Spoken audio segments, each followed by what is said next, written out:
Tuhan adalah gembalaku, takkan kekurangan aku. Saudara-saudaraku terkasih, selamat pagi. Salam jumpa lagi dalam Sabda Siap Saji Senin 28 Maret 2022, hari biasa pekan keempat Prapaskah. Marilah kita berdoa dalam nama Bapa, Putra, dan Roh Kudus. Amin. Allah Bapa yang Maha Pengasih, kami bersyukur atas keselamatan yang Kau anugerahkan kepada kami. Mampukanlah kami untuk mempercayakan diri kami kepada kehendak-Mu dengan pengantaran Tuhan kami Yesus Kristus, Putra-Mu yang hidup dan berkuasa bersama di Kau dalam persatuan Roh Kudus Allah sepanjang segala masa. Amin. Tuhan bersamamu dan bersama rohmu. Inilah Injil Yesus Kristus menurut Yohanes. Dimuliakanlah Tuhan. Yohanes bab 4 ayat 43 sampai dengan 54. Sekali peristiwa Yesus berangkat dari Samaria dan pergi ke Galilea. Sebab ia sendiri telah bersaksi bahwa seorang nabi tidak dihormati di negerinya sendiri. Setelah Yesus tiba di Galilea, orang-orang Galilea pun menyambut dia karena mereka telah melihat segala sesuatu yang dikerjakan Yesus di Yerusalem pada pesta itu. Sebab mereka sendiri pun turut ke pesta itu. Maka Yesus kembali lagi ke Kana di Galilea, di mana ia membuat air menjadi anggur.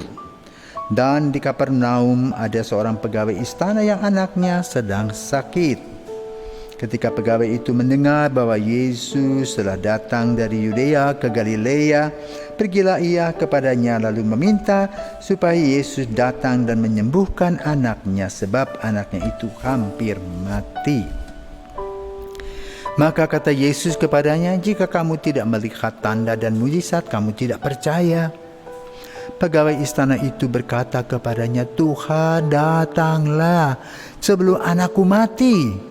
Kata Yesus kepadanya, "Pergilah, anakmu hidup." Orang itu percaya akan perkataan yang dikatakan Yesus kepadanya, lalu pergi. Ketika ia masih di tengah jalan, hamba-hambanya telah datang kepadanya dengan kabar bahwa anaknya hidup.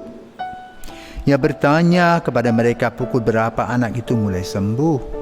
Jawab mereka, "Kemarin pukul 1 siang demamnya hilang." Maka teringatlah ayah itu bahwa pada saat itulah Yesus berkata kepadanya, "Anakmu hidup." Lalu ia pun percaya, ia dan seluruh keluarganya, dan itulah tanda kedua yang dibuat Yesus ketika ia pulang dari Yudea ke Galilea. Demikianlah Injil Tuhan, terpujilah Kristus. Saudaraku terkasih, hari ini kita mendengar Yesus amat sangat sibuk. Beberapa tempat disebutkan Samaria, ke Galilea, ya, juga Yudea dan sebagainya. Sibuk.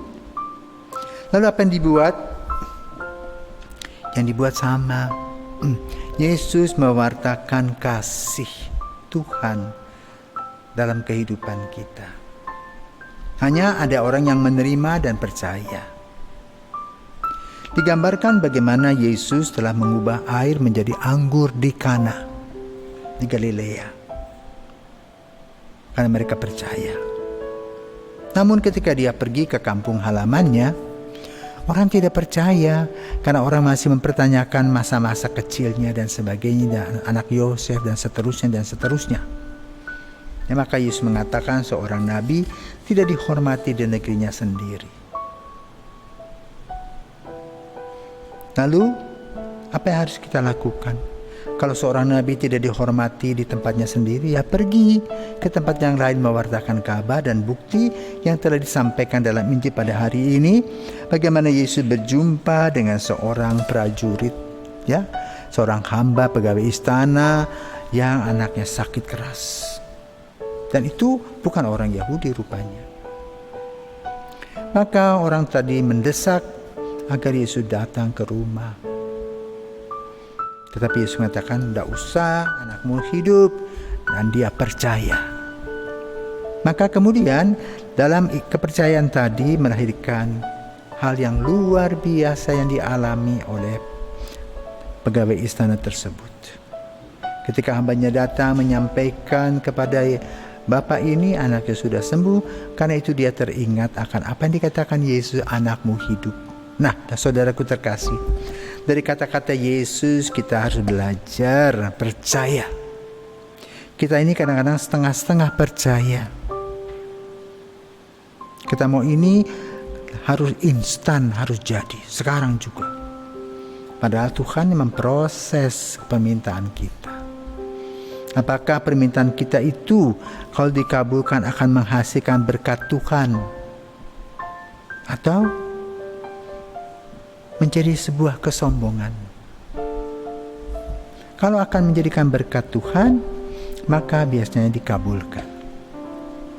Karena itu pegawai istana tadi menjadi salah satu bukti bahwa dia percaya dan dia ingin mengagungkan Tuhan.